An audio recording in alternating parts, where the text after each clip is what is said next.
And I think some of the ways that we seek out hope and light and warmth is through the beauty of nature, human connection. And I wanted to write a story that just wove all those threads together in an enjoyable way.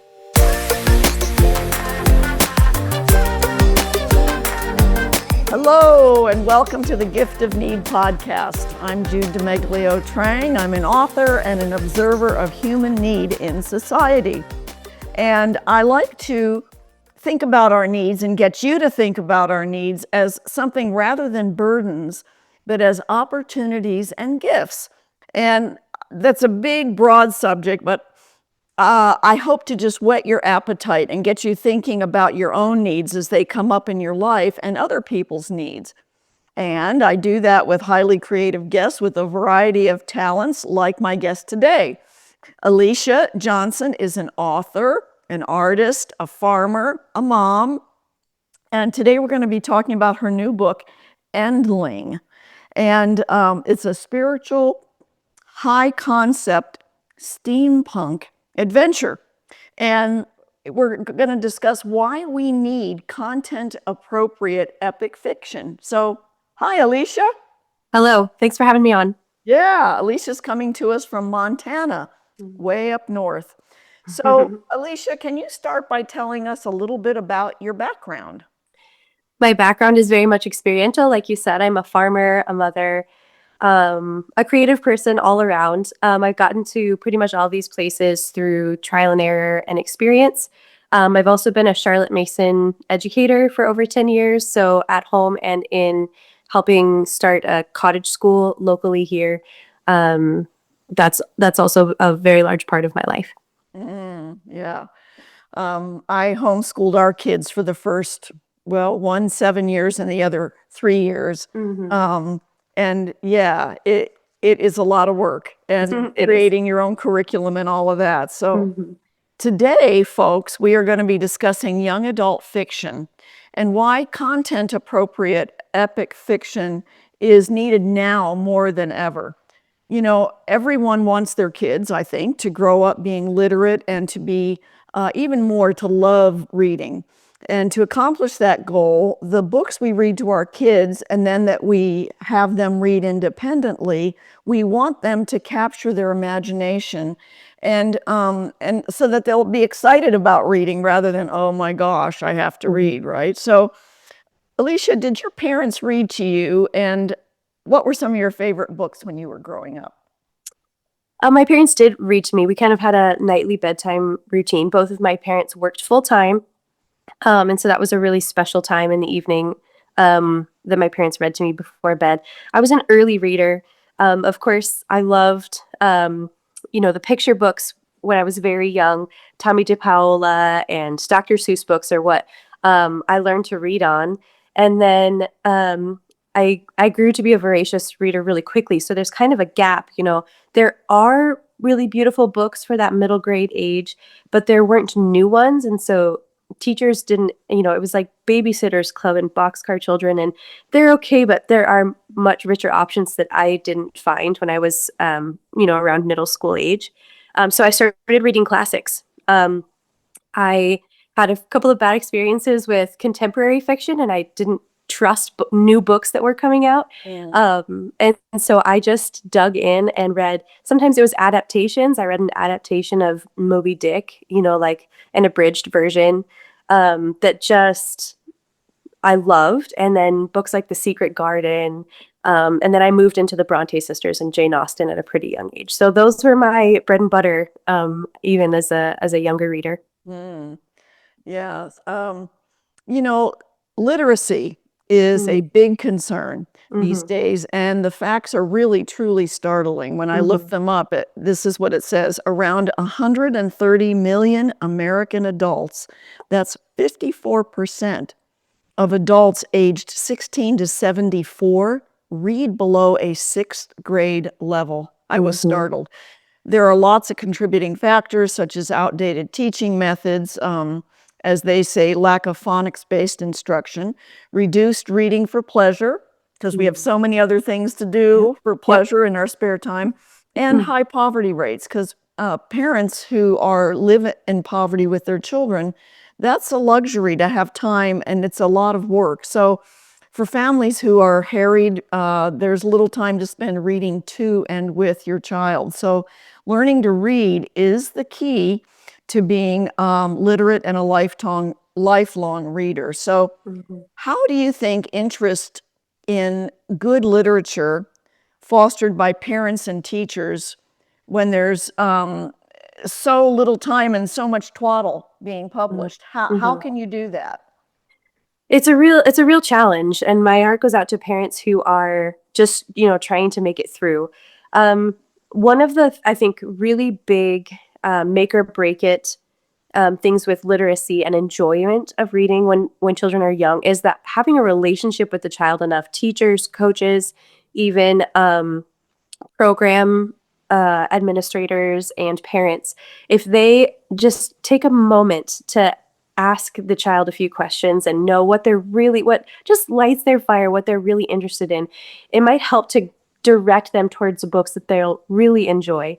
Because as long as we have to slog through books that we have to read, reading will never be a pleasure.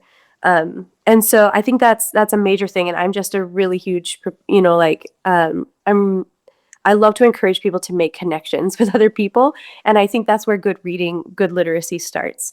And then for parents who are just run off their feet or maybe financially burdened, the library is a beautiful thing. Making Even if it's only a monthly date with your child to spend time at the library where they can explore all of the options for books, make connections with the librarians there. That can be life changing for a student, and it costs nothing Yeah, that's but a your good time. point. Yeah, it's a good point about reading things that spark a kid's interest, right? Mhm, Like my mhm, son was really interested in trucks and gears and all that. Very different than the books my daughter was interested mhm, in, and her interests were different than other kids her age. And mhm, so finding that something that sparks their joy mhm, is a really important mhm. thing. Thanks for pointing that out. So, Yeah, and there's one more thing I'd like to mention is just that there's a really really beautiful zone where if you find books that aren't too hard or uninteresting to the child, but also don't doubt what they can comprehend. Sometimes we give children twaddly books because we think, oh, this is at their level, but children have the ability to understand really beautiful stories. And so finding that safe space of this isn't over their head necessarily, but it's also maybe going to stretch them or really engage their interest and their imagination. Um, if we all grow up reading just flashy, um, like early reader books that have no depth, then of course a child's not going to crave more of that. good point. Very good point. So, well, your book is not geared towards young children, um, but sparking that imagination and thinking, it seems like it's an important goal for authors, right? Mm-hmm. Um, you describe the reading audience for Endling as new adults. So Mm-hmm. explain to us what that means, and then tell us what motivated you to write Endling, and especially and for this audience. Yes. So new adult is, like it might be shelved with young adult, say at a big box bookstore, but young adult is geared for 13 to 18-year-olds roughly, whereas new adult is geared towards 17 through 20s. And in some genres, that might be a huge, I think it needs to be a huge line in the sand for content.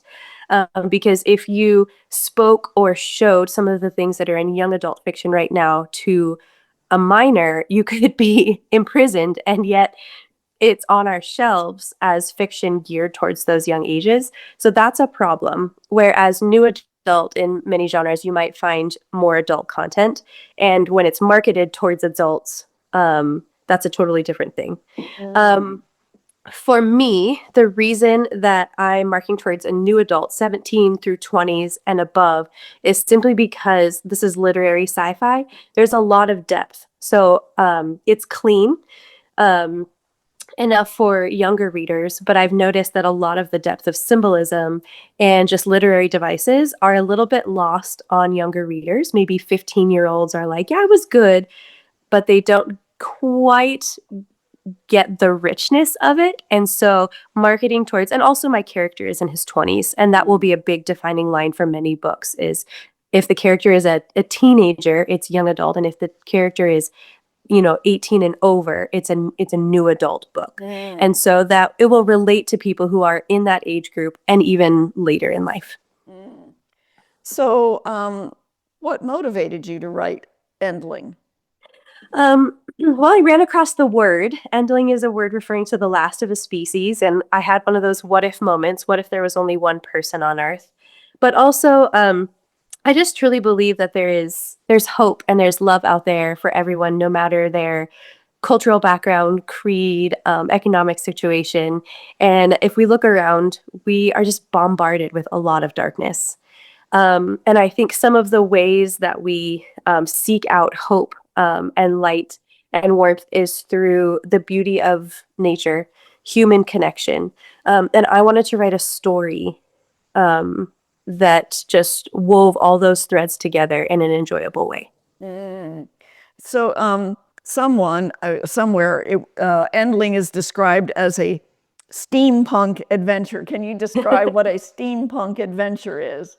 Yes. So steampunk can be a little bit broad, but if you imagine sort of the Industrial Revolution, when steam was the primary fuel for moving machines, hypothetically, if that remained dominant rather than fossil fuels, that's generally a good description of the world in which a steampunk novel takes place. Now, some of them are futuristic and some are more like historical fiction.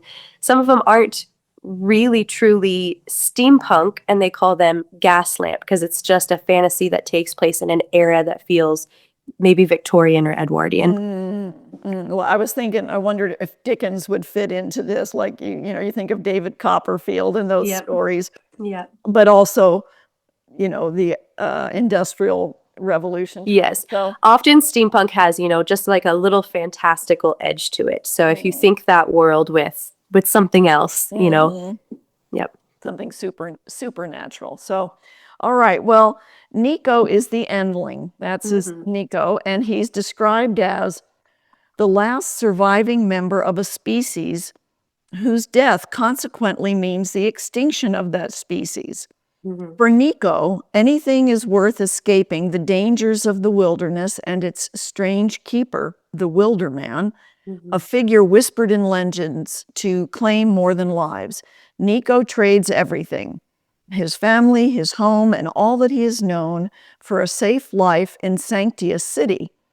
Not even his brother's final message, which is a collection of folk tales, can lure him from his beloved steam-run city. So I wanted to ask, how did you come up and begin writing Endling and come up with the name? And did you see scenes in your mind's eye, or were there sentences that came to mind? Give us a little insight if you can go back that far in memory. Yeah, I sure can. So for me, a book starts with just a few things. And in this case, it was that word, the endling. And then it was this, this message, this theme of hope and light and finding truth by looking around at the beauty around us. And so I started with those as a framework, and I sort of snowflake out from there. So for me, I wanted a character who was resisting that. I walked alongside quite a few addicts in my life, and I've seen how sometimes their addiction causes them to cling to things that aren't good for them. And so I wanted a character a little bit that reflected their journeys and some other things that I've witnessed in my life. And so I needed a character who thought everything is fine. He has everything under control. And so I needed a world in which that would be believable.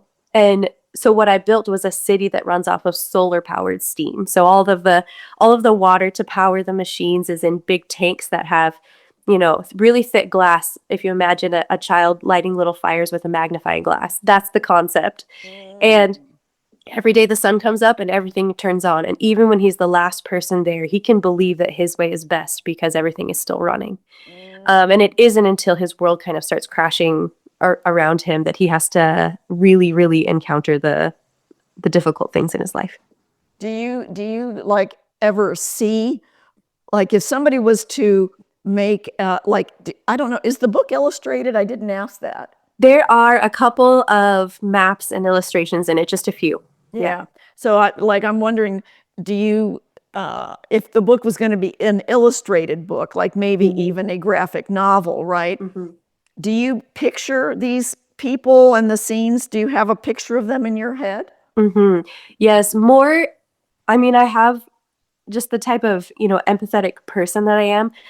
I more feel what the people are like, and I feel what the town feels like, and that I do. There are certain streets described in the book that I could just picture from top to bottom, left to right, and then there are other things that are not as clear to me. Like it's actually hard for me to picture the characters really specifically. So when I've done character art, I've had to find a character from a movie or something that reminds me of them in some way to create any kind of character art because I can't form pictures of people. I can more what they feel like and what their personalities are like and what makes them tick. Interesting. That's really interesting. I'm going to read a little bit more about from the review or the summary. When the population plummets and the wilderness encroaches on his safe haven, the tales in Nico's brother's scroll begin to look alarmingly familiar. Still loyal to Sanctius City's creed of safety and survival, Nico clings to the world he trusts until everything he knows collapses in a pile of iron and ash. Nico is the Endling, and the hunter of souls has come for him. As illusion and reality become indistinguishable, and gods and monsters invite him to the table, Nico must decide which path leads to life and which leads to destruction. So, how do you write a story with morals and values without being moralistic and preachy? Was it hard? Was it easy? How did you do this? Yeah, there it is definitely a challenge, but that's the beauty of story, right? Is that we get to package really good messages in this beautiful wrapping. There's actually a couple quotes in the book about that, about how story is like a tapestry, like a basket. You can deliver a message to someone in this really beautiful form. And so one of the things that inspired Endling, there's actually original folk tales inspired by like our world mythology, like throughout it, because I love to look at history and mythology and my culture's history and see just the threads of light and darkness through them, and they all have stuff to teach us. And so that itself is a lesson in the book that, like Nico has to read these histories and these folk tales, and then he sees the battle, reflected around him.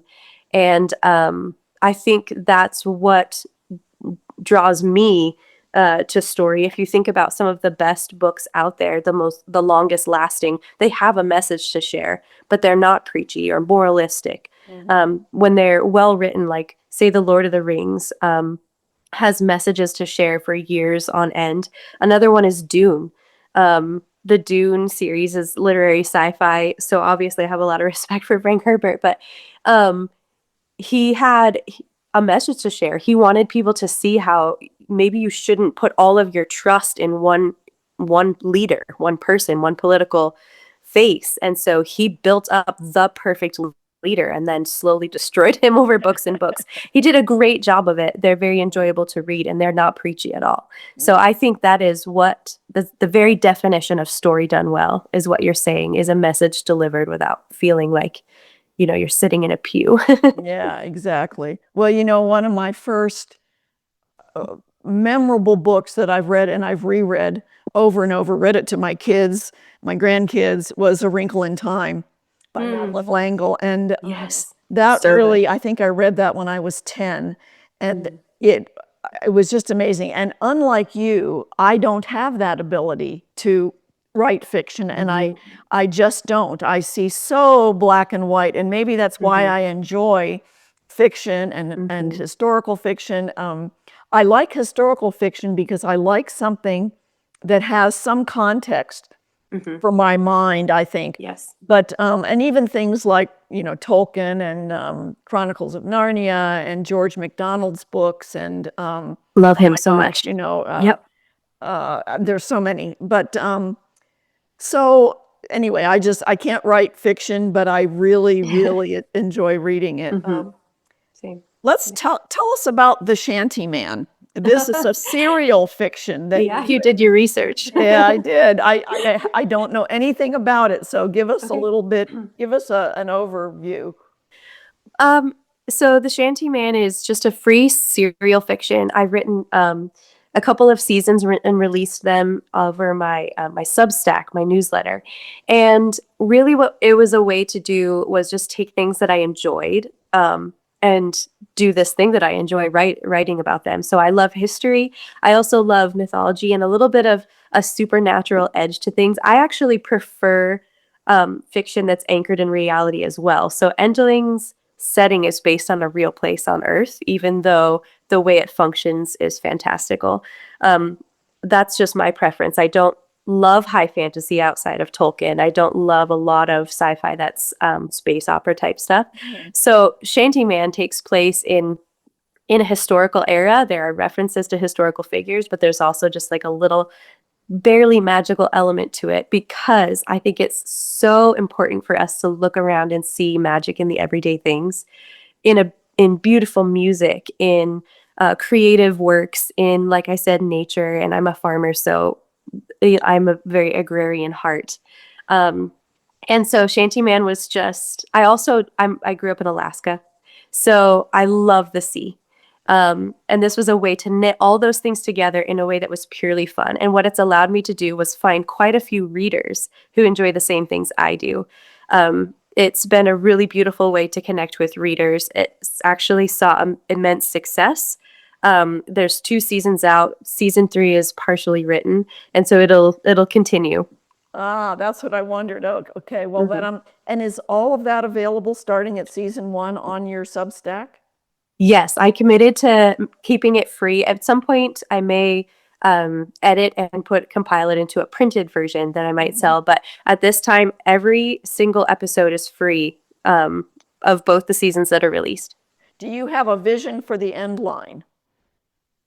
I do, I do. So there's just a small, almost like Arthurian sort of thread through this series, just a connection to um, yeah, some Arthurian mythology, and that'll play very heavily into the final season, where that goes with a throne, and there's a little conflict about. There's a lot of Welsh members who don't see the King of England as their king, and so there'll be a final conflict regarding who sits on the throne and what importance that is. Yeah. Oh, interesting. All right. Well, I'm going to get on to that then. I haven't seen. Maybe we'll do a podcast about that. Now, also, you are a plein air artist, and that phrase is a French expression meaning in the open air. Mhm. So it refers to the act of painting landscapes or subjects directly from life rather than in a studio. And this was popularized by Impressionists, from what I Mhm. understand. So, what drew you to this style of painting? Well, I love to be outside, and this is a style of painting I can do outside. As a creative person, I just feel that need to make beautiful things. Mm. And so I usually tell people I'm a writer who draws and paints to stay sane. It refreshes my creative mind for the work that's most important to me. So I actually consider myself very average, very mediocre as an artist because the purpose of my art is to refresh me for writing. And I think that's a very valid use Mm, for creativity. Everybody can have I have friends who can bring immense amounts of order to a room, and that's their creative endeavor, right? I think mm. we all have things that like just kind of set our mind right, and it's important to be engaged in those activities. So for me, painting is that. Um, I love to do it while we're sitting by the river, on a beach, hiking mountains. That's where most of my best paintings happen, is by a lake or by a river. Yep. Mm. Are How does your life, your farm life, with a busy family, inspire and inform your writing and art? And do you see in any of your children reflections of yourself in some of these artistic ways? Yeah, the first and foremost, what it does is it keeps my eyes open to wonder. I mean, my children teach me as much as I teach them. And watching for me, helping lambs into the world or watching food and gorgeous flowers grow from this tiny seed and water, right? These are just absolute magic to me. And so there's this, old adage to write what you know, but really what they're saying is write what you're passionate about, and don't think that you can write about things that you don't know. But when you experience, if you don't experience that beauty and that everyday magic, how can you possibly write about it? So farming and educating my children and being involved with my community, all of those things give me real life experiences to make literature richer. And then, as far as my children go, I might have some blossoming authors. I definitely have some blossoming artists and musicians. I've tried to make creativity not a matter of productivity, but more of just like engaging in this beautiful process that all humans get to take part in. So if they're creating things, I don't want to be like, to pressure them too hard to pursue it as maybe future career or at least, like a serious hobby, because I really want them to enjoy it, and let that growth come naturally. That's a great goal. Speaking about like uh, being outside and that inspiring you, I'm one thing I've done most of my life, even though I only did it professionally for a few years, is a landscape designer. And here Mm-hmm. in Tucson, in the Sonoran Desert, it's a challenge Mm-hmm. to use the plants and things that will grow here and that will Yeah. flourish here. Mm-hmm. There's so much of when people used to come to Tucson 50 years ago, they would bring their plants from back east or Minnesota, and then Yeah. some of them survived and are a problem.